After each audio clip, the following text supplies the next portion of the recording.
Welcome to the in front of me OUKITEL OKT1, and I'll show you how to remove SIM pin from SIM card on this device.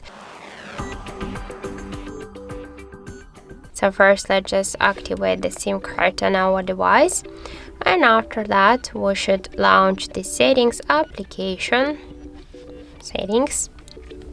then scroll down to the security section and scroll a little bit more down. Here you'll see the SIM card lock. Tap here, and just to remove SIM pin you should click once on the switcher.